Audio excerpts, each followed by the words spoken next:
hosting this event, and Australia coming here for the very first time.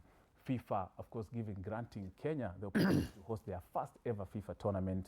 It is big for us, and I'm sure, of course, the FIFA president, Gianni Infantino, will also be here. Australia is big in football. How significant is this for both countries? Well, as we've just been saying, this is very significant. It's significant for Kenya as the host to be able to secure this competition, and we're all hoping that they can build on this, that it won't be it may be the first, but it won't be the last. It's also significant because it showcases African teams and what they can do. It exposes our top Australian team to playing in Africa, but also while they're here, learning a bit about the culture, learning a bit about the country, and I think most significantly from my point of view, it shows girls who are aspiring footballers what they can strive to become, and that's what we've seen happen in our country, and that's what the Matildas have done for us. I'm happy to hear that. Of course, I understand the Tillies or the Matildas coach, right now they're having breakfast and watching you. How hard or easy was it for you to select this team to come here? Because I understand you had a difficult time selecting the players, and having your captain, Sam Kerr, who has captained this team since 2019 in Kenya. It is very symbolic and significant for you and also for us for hosting this tournament. Yeah, look, I mean, obviously coming out of the Asian Cup, you know, we had a successful tournament. Yes.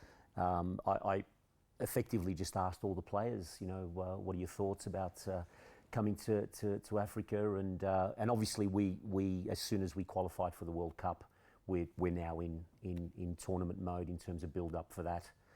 So and it was very difficult. A lot of them really wanted to come, but we had to make some decisions on a lot of players in regards to coming out of the Asian Cup and going back to their club and managing their minutes and their loads, and some were coming out of certain levels of injury and so on. But it was difficult, and we had to make some decisions on where players were in terms of their build up and moving forward. But it wasn't easy. It wasn't easy, and I think it just sort of signifies the magnitude of A, the series, and B, you know, the opportunity to experience another way of football, another way of understanding. But I think a lot of them, you know, were really curious to see Nairobi and Africa, and from an education perspective, it was fantastic. And as the High Commissioner said, you know, they're great role models, and for us to come here as you know, with that idea, and in terms of you know, showing our expertise or showing what we do, I think it's an amazing opportunity.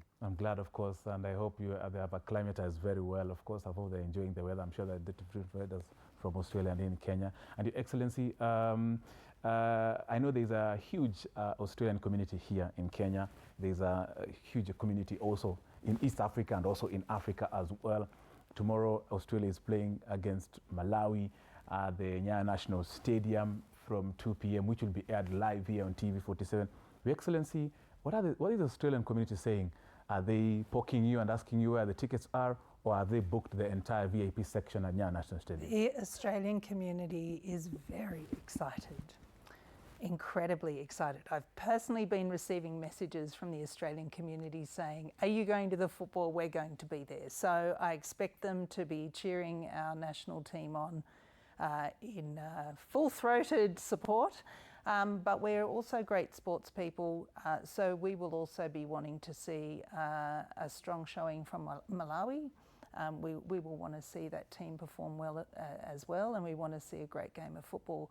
I'm also hoping, because the Tillies have a great following in Australia, that people will also be watching the game from Australia and cheering them on, and, you know, taking the opportunity to appreciate that you can watch some really good football in Africa. Very well. Of course, I'm happy the Australian community will be there. I'll be there personally, of course, with the entire TV47 and Radio 47 team.